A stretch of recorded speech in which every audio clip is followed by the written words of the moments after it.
And good afternoon, everyone. Yes, I remember to say good afternoon. I know we were trying to do this a little bit earlier, but work gets in the way, and so that happens sometimes. And so I appreciate Jessica taking the time to work with the rearranged schedules and jump on today. So my guest today, Jessica Campos of Marketing for Greatness, and happy to have you on, Jessica. Thanks for having me, Troy. I'm very, very excited. Always looking forward to connect with anything that has to do with my town and my small business owners. Hey, you got me. Awesome, awesome. Yeah, I know we've connected through Facebook and stuff. You have with the Austin startup community and trying to, small businesses helping each other from that standpoint. So it's always great to kind of have that social connection turn into a little bit of a face to face, as much face to face as we get a lot of times these days, and then just kind of grow those connections and stuff as well. So appreciate you taking the time. Yeah, sure thing. Let's roll. So, again, you obviously have do a lot of marketing stuff like that. Why don't you kind of tell us a little bit about your backstory? Like what, for most people, there's kind of a bit of an origin story about what brought them to Austin and those kind of things. So, tell us a little bit about how you got here or where you came from. Yeah, great question. Well, I have an accent. So that's the first thing that I like to clear it out. That accent is from the island of Puerto Rico. So I actually moved out of my country in 2008. I was an attorney. That's why I say I am the recovered attorney.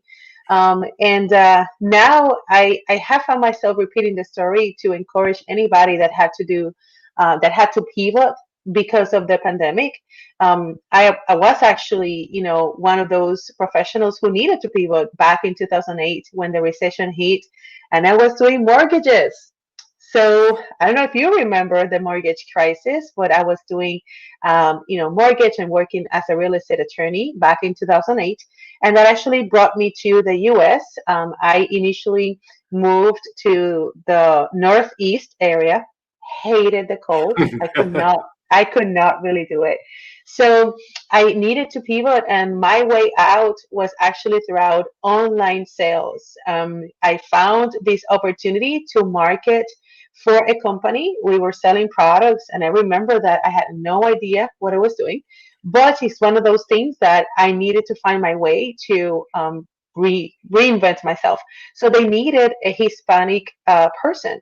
They needed like somebody who could lead the market. I had amazing results with their products. Have you seen P90X on TV by any Hmm. chance? Yeah. So I became sort of the spoken person for their Hispanic lounge, and that Okay. was my way out. And that's how I was able to launch my online business. Now, when that business took over, it took me about 3 years to get all of these, experience and understanding this new set of skills. When that took off, we were able to basically say, I told my husband, I said, listen, I think we can work from anywhere. Let's actually do a research.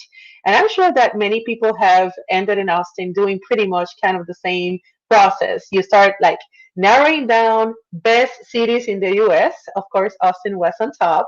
And we came to visit. Actually, I remember that trip. We visited Dallas, Houston, and Austin. The realtor that we met was very, very smart. She actually had us coming to the Oasis. And Okay. for this island girl, when I saw that oasis, I was like, listen, I don't care. Like, here's my card. Here is, my contact info. Find me a home. I am sold. And that was actually in 2013. And we're happy to say that we're here. We actually ended investing in Leander. And we just love it. Love this. And I've been able to work for 3 years now in the Austin business community. And I just love how I would say in the 6 years that I lived in the Northeast, I probably had like five friends. And 7 years here, I have more friends that I can even count. Yeah. So That's my I, story. Yeah, no, I have a lot of similar things. I actually was also in mortgage in 2008 at that time, so know it well, and obviously as a realtor now. you still I still am well versed in that line of work, and also have moved down here in a big part because of the cold weather and not really appreciating it that much. So, did you make the move to Austin with while you were still with P90X, or had you already started your own company at that time? Great question. Great question. So we actually ended basically partnering up with another company that promised us to go international. So I basically, during my move, I ended being hired by this other company that with Beachbody, everything was in the US. Based on their products, they were not able to really get the product out of the US.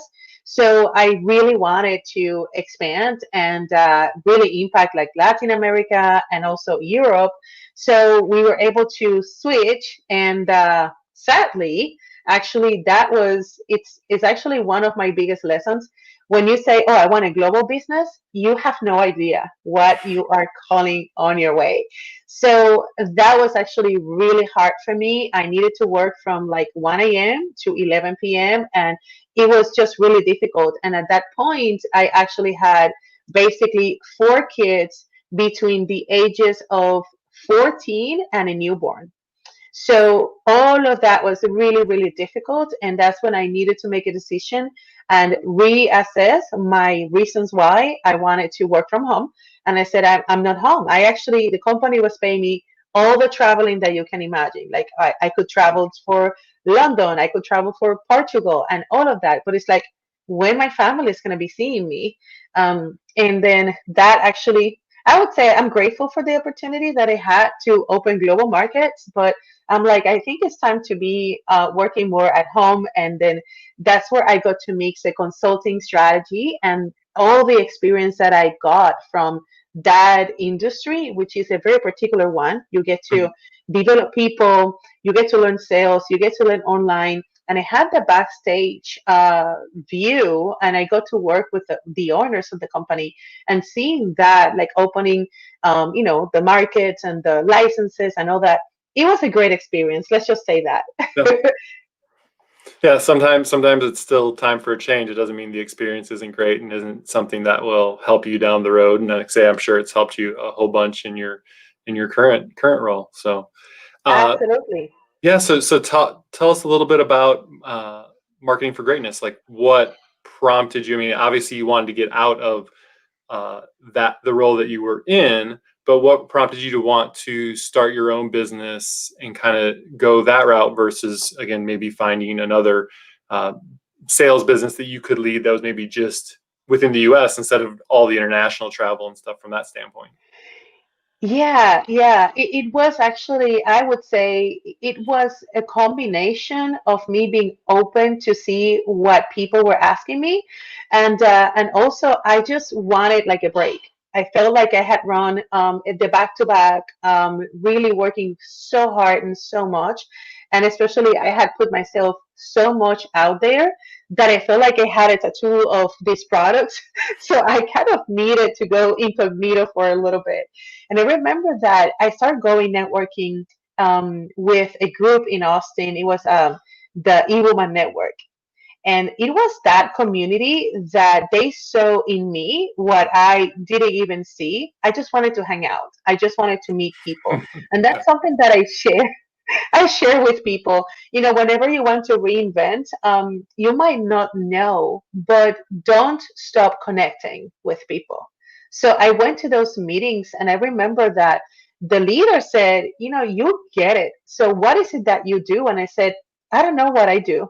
I just want to connect with people and I don't want pretty much to market anything. I remember I had business cards that I would never hand out. I'm like, nope, I don't want to do anything. I just want to meet people and make friends. So from there, she actually said, come on, you have a background, you have done so much. Why don't you just, maybe volunteer for the organization? I'm like, oh, really? Okay, yeah, I can help. So from that platform, I was able to get people saying, hey, can you help me here? Can you help me there? And it was, I remember, one event that I said, okay, guys, I can teach you things. I just wanted to kind of like, dip my toes a little bit. And I realized that the things that I took for granted, all the knowledge on how to put yourself out there, how to market on social media, how to get, leads from social media, those were things that I had the knowledge. So I felt like for me not doing that, for me not sharing the information, it was going to be a disservice for people who needed me. And Troy, my first class, I just asked people to pay like $99, and I will give them everything. And from there, one of the members said, I would like that you can teach that to my organization. She actually had a sales team. And that weekend, I came back with $7,000, and I still didn't have a logo, a name, not even a website. So when those things happen, I felt like that was kind of the sign that I needed to prove that I was kind of like in a new path. And Mhm. that was the starting. That was the starting. I started training and teaching, and then I started like hosting events, building community. And from there, people have asked me, "Hey, can you help me here? Can you Sure. help me there?" So I go with what the market needs. Currently, we are extremely busy helping the small business owners, locations, restaurants who really need to get their foot off the ground, and we're helping them with SEO and content and social and paid ads. So I've been evolving, and it's interesting. I think it's one of the things that entrepreneurs have in common. We need to be open to evolve, and we need to pay attention to the trends and go there.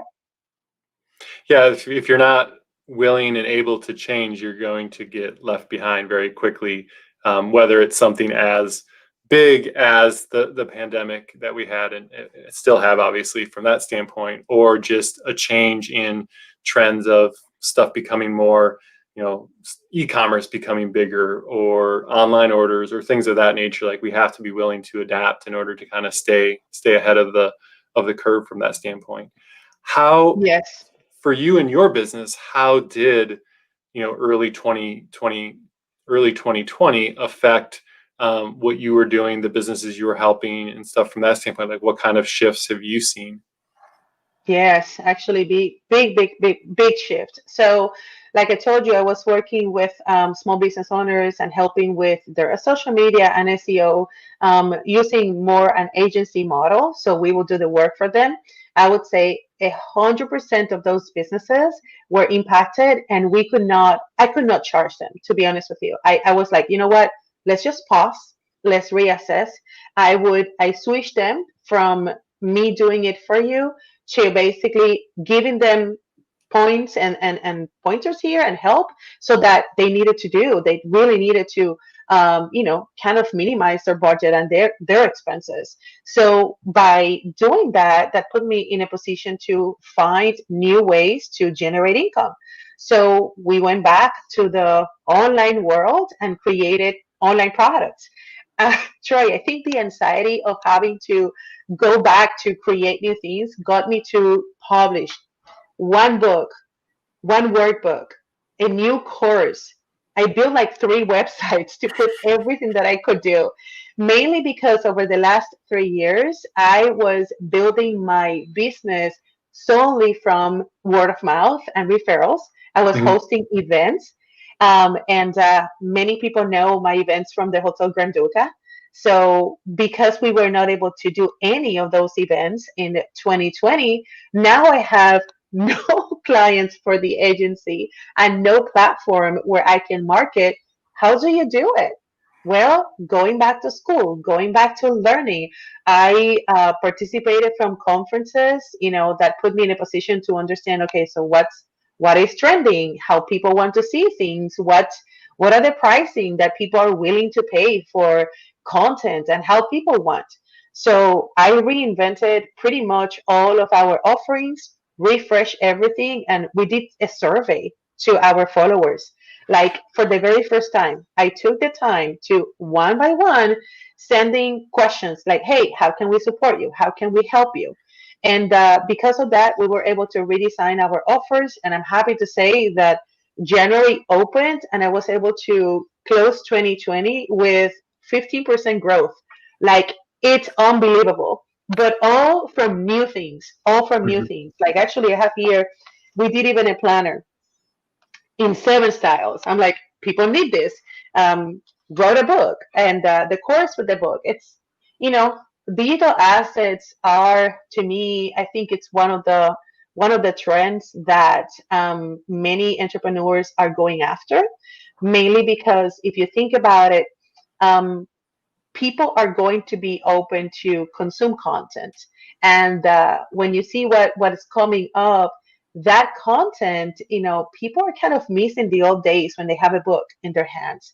We are kind of tired with, from the so many like online things. So when we have the opportunity to provide for people the experience that maybe radio gave them, maybe a book gave them. That's why I see. I don't know if are you in Clubhouse?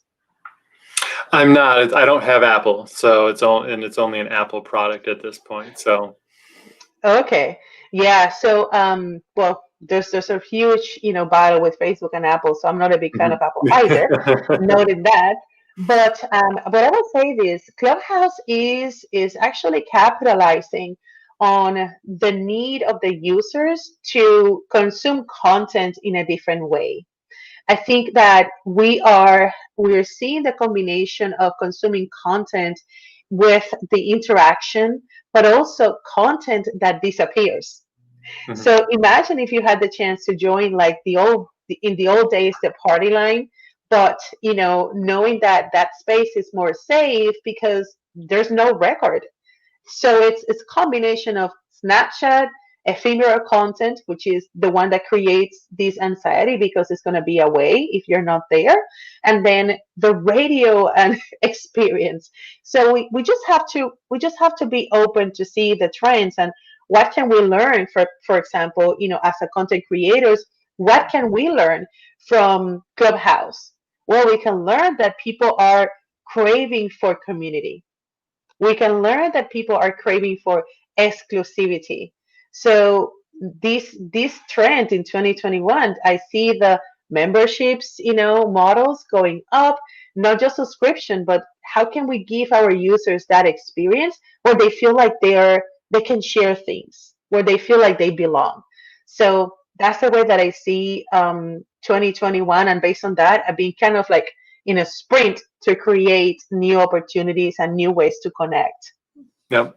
Well, and Clubhouse as well. So part of the reason that I do this, while this is obviously a visual platform, it goes into my podcast, and so people are always pressed for time, and so one of the nice things that Clubhouse is, again, being an audio format, is you can multitask easier than you can if you're trying to scroll through Facebook or watch a YouTube video or those kind of things. There's a lot of research that shows that a lot of people don't actually watch a lot of the videos that they consume on YouTube. They just play it and listen, so that way they can multitask and get other things done. And so I think that audio aspect of it is another big reason that Clubhouse is being super successful, because it allows you to, again, have that sit down at the dinner table kind of feel, and whether you're really eating or, again, working and kind of listening and chiming in on stuff, you can multitask. And even though no one's really great when it comes to multitasking, people still like to kind of be able to do that and try to get multiple things done from that standpoint. So it's a huge thing that way too.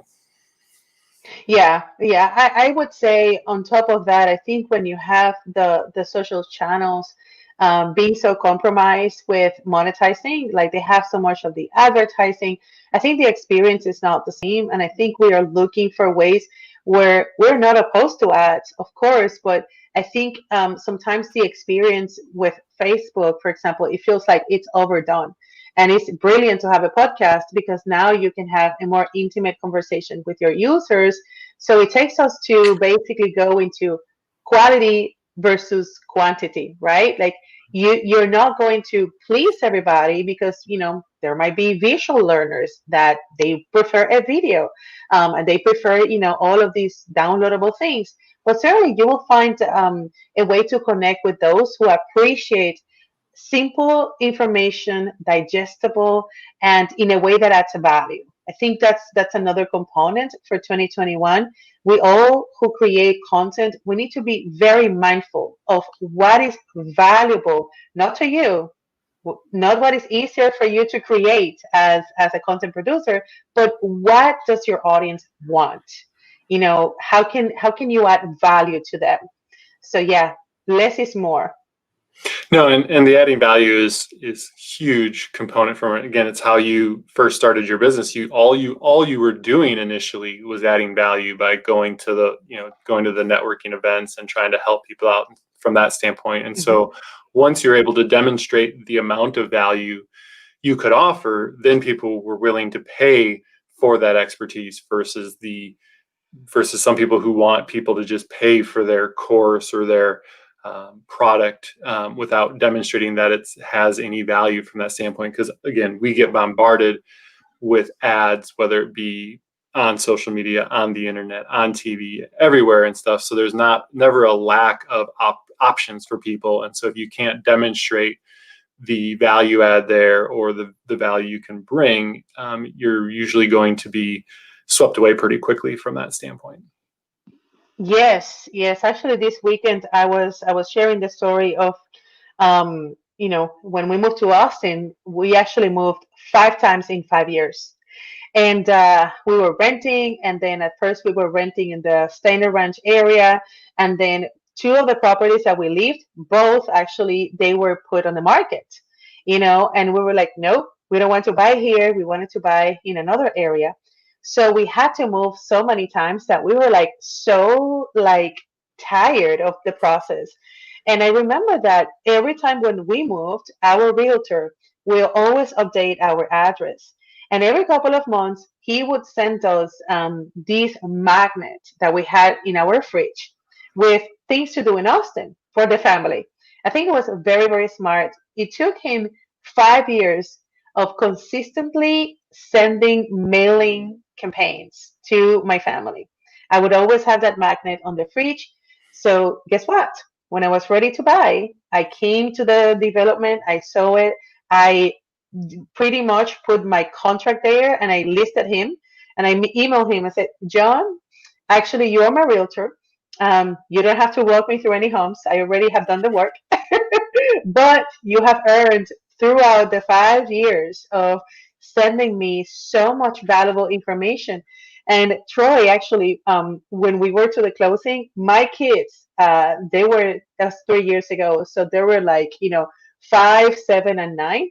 They Mhm. recognized Mr. John because Mr. John would send me, this card that we had because we always would see things like, he would always curate events and activities and festivals and all of those things Yep. back in the days when we could do festivals. Good go. Thanks. Yeah.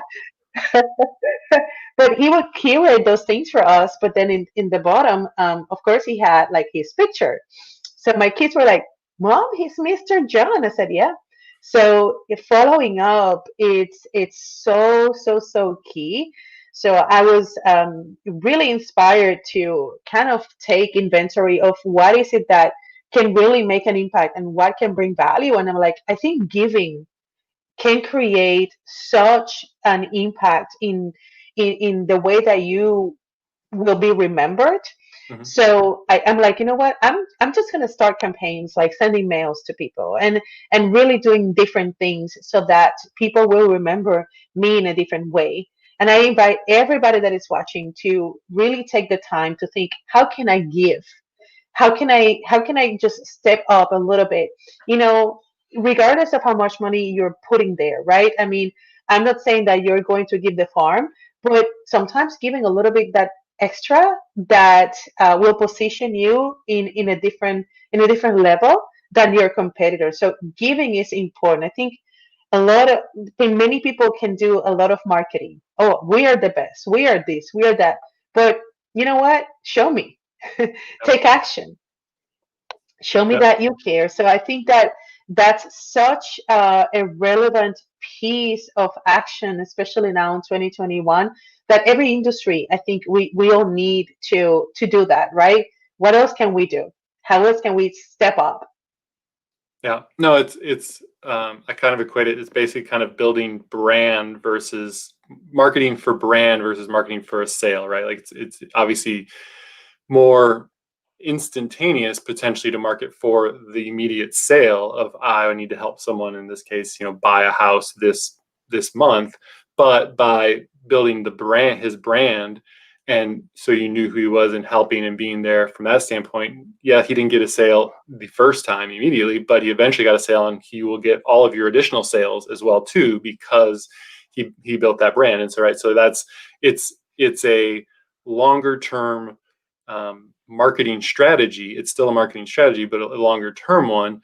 But it really Hmm. does pay off in the long run from that standpoint. And as more and more things in our world get commoditized, brand is kind of the only thing that's left. I listened to a number of different things that kind of talk about how when voice starts to be more prominent, and it's already obviously started a bit with Google and Alexa and those kind of things, but when it gets more prominent, you're just going to ask Alexa for, hey, Alexa, order me a pizza, and Alexa will then just pick the pizza for you, or maybe it'll give you a list the same way that Google does.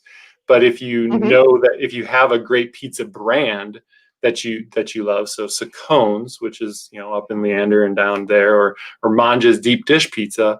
Well, if you specifically want that and you ask for that, then it'll get you that pizza. And so if you don't have that brand to where people are specifically trying to get your brand and not just your general service, you're Hmm. again, it's something where you're going to be behind the eight ball there as well too. Absolutely, absolutely. And you mentioned two keywords there. By the way, the book I wrote, it's all about the pathway to build a brand.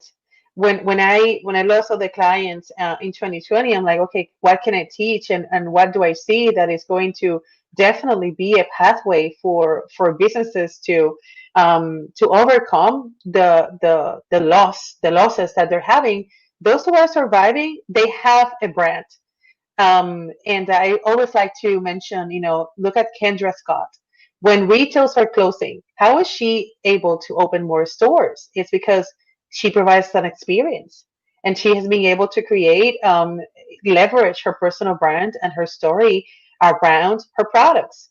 So when we buy her products, it's not about ingredients, it's not about materials, it's not about even pricing anymore. It's like, oh, it's cute. You know things about her story that are going to make you to do that. So the tool that is coming up, actually, that is a confirmation of what you just said about what is trending and why personal branding is so important. Google actually is coming up with virtual cards for people. So you're going to be able to have a place, not just the Google My Business location, but as a person, you will have the opportunity to get endorsements or on likes or bad reviews. So I don't know. It's definitely a trend that we need to watch and we need to follow, because I know that people feel like really uncomfortable about putting themselves out there. But at the end of the day, if you have nothing to to hide, and if you're truly open about what you truly care, I mean, you're going to have more opportunities than versus the other people that are going to be hiding more. So I think it's kind of interesting to watch, right? Like what's going to happen once Google opens the opportunity for people to kind of have their profile. Yeah, that'll definitely be interesting. So, what are in your minds, like if I'm a small business and there's what would be a couple top tips that you would recommend for them to kind of get, again, we're already a little ways into 2021, but to kind of get 2021 off to a good start for them individually and their business from a marketing standpoint? Yeah, so I'm in love with Google products. I think the Google products for small business owners are number one, free, and number two, they are able to provide so much results quicker that it will be, to me, it's a must to make sure that every business is really using the advantage of Google products. And that takes us to local SEO, which even if people want clients all around the US or international, when you start with your local SEO, you're actually starting using Google products. So that it's very interesting to see how that impacts in the visibility. The second thing, it's actually I'm recommending branding from the standpoint of how can you stand out, how can you give more, and sharing stories. And the third tip that I would say, maybe a word can be, let's go back analog, and let's try to find ways where we can go back to the basics and connect with our people. So I think we have gone way too far with the automation, and we need to take the time to maybe write personalized emails. Maybe they have been sending coupons and offers and to see what sticks. So I think that instead of that, just do your marketing from inside out. Really find out who do you really want to work with and what do they need. Listen to them.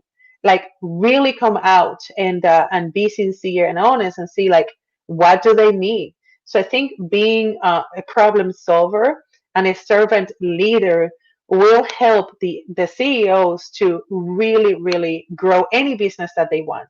Because at the end of the day, we have been saying this for a long time.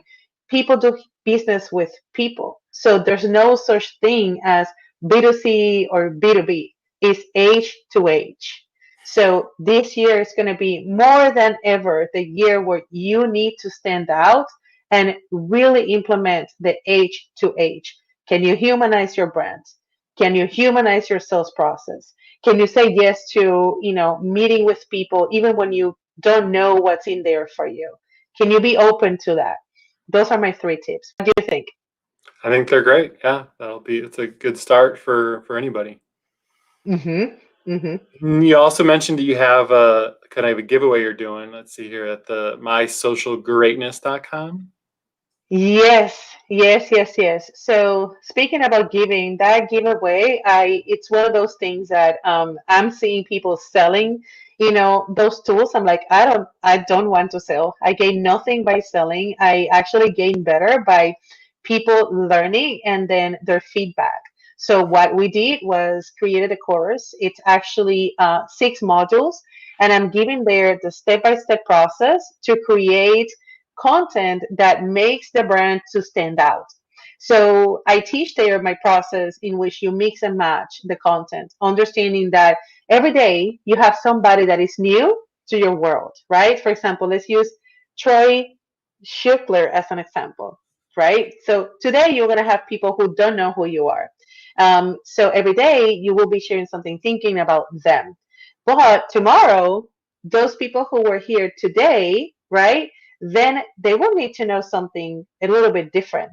So that's called a journey. And then a couple of days after that, you're going to have them to kind of considering to stay here following you. So because of that, we need to be very mindful of how do we create a process base to share content. So I realized that business owners really can benefit from having the systematic approach towards how can we share content on social media that makes us money. So there is a year of content that we wrote that it's actually given in my socialgreatness.com. But since content is commoditized, as we all know, I actually took the time to record all of those steps so that they can really understand how this is done. So it's a practical guide that gives them a chance to ignite their social media channels with the content that sells, understanding the process. So it's 3 steps to turn their content into a money making activity. So what do you think? Awesome. No, I think there'll be some people that can get some good use out of it. I know I'm sure I will dive in as well. Yeah, no, it's really been great. And again, it's to me teaching it's one of the things that I really love to do. So I get, right now we have over 300 students, learning social greatness, and it's really fun to see like their questions and their feedback. So if you think about it, indirectly by me giving all of these content that I could sell it easily Mhm. for probably, 197. But instead of doing that, I'm giving that away. But the benefits are endless because they're coming to my Instagram. They're asking questions, and now I have them asking, how can we work more? So I don't even have to sell. I can just serve. Yep. That's awesome. Hmm. The key ingredients to a good 2021. Yes, it's giving. It's giving. I'm so grateful that you invited me here today, and that we can inspire many entrepreneurs who are in the journey. Right now, I think we should also talk about you. What do you do? What do I do? So, for those that don't know me, my name's Troy Schlicker. I'm a real estate agent broker here in Austin. So, your story of moving here and you dealing with your agent at the time is a familiar one to me, from especially with all the people that we have moving to Austin over the last decade that I've been in this in this role, either as a mortgage loan officer or as a real estate agent and broker. And so, yeah, just been trying to stay busy. Again, it's balancing that, doing the business, because you always have to do the business, with marketing for the business to find your next client and those kind of things. And so there's always that balance of working on the transaction to help someone buy the condo or buy the home, but also working on the business to help it grow and get your name out there and stay connected with people. And so that's obviously been a bigger challenge with COVID, right? Because now you don't have the networking events and those kind of things. And so it's been interesting to kind of reinvent ways to connect and stuff. So that's part of where the Austin Spotlight came in. Was, hey, I love connecting with people. Well, let's just do it in a slightly different way and create a podcast and do these Facebook lives and get a chance to meet interesting people. I love hearing different people's stories, especially again with Austin specifically, because so many people have relocated here from all around the Hmm. country. There's so many interesting stories. Not that there can't be interesting stories in other parts of the U.S. and stuff, right? Like in the Northeast or in Puerto Rico, again, there's a lot of people that have lived there for generation after generation, and so it still can be interesting, but they're not, the stories I don't think are as divergent and as different and diverse as they are in Austin and probably in Texas in general, just because you have people, again, that grew up in Puerto Rico. I have good friends that grew up in Cuba, that, Spain, obviously a lot from California, Montana, Michigan. And so you just have such a wide variety of stories and experiences. And then the other thing I think that is really cool about it is, because so many people have moved from other parts of the country and world to come to Austin, most of us were all at some point in time, a working professional but new to Austin, and so we naturally have had to be friendly and be open and stuff. And you mentioned when you moved to the Northeast, wasn't necessarily that friendly of a place, because a lot of those people, I think, are entrenched and have lived there for so long that they have their groups of friends. Where Hmm. almost everyone that so many people that have moved to Austin, uh, again, I've been here 15 years, but I can still remember first moving here and you had to get connected. And so you have that mentality of being connected and wanting to connect and stuff. And so that's one of the things I think that makes Austin really fun and exciting place to be, on top of the fact that it rarely snows. And if it does, it's 60 later that week. But it's nice to be surrounded with a lot of people uh, who enjoy getting to know each other from that standpoint. And that's one of the, I mean, obviously from 15 years ago, social media has helped with a lot of that too, right? Like, again, it's not the same knowing someone on social media as it is knowing them in person, but it does allow you the opportunity to kind of connect in ways that you wouldn't have normally, right? Like, you and I may not have ever connected without social media. And so those kind of things are great ways to get introductions and kind of make some surface level connections to hopefully dive deeper from that standpoint. So it's just kind of fun.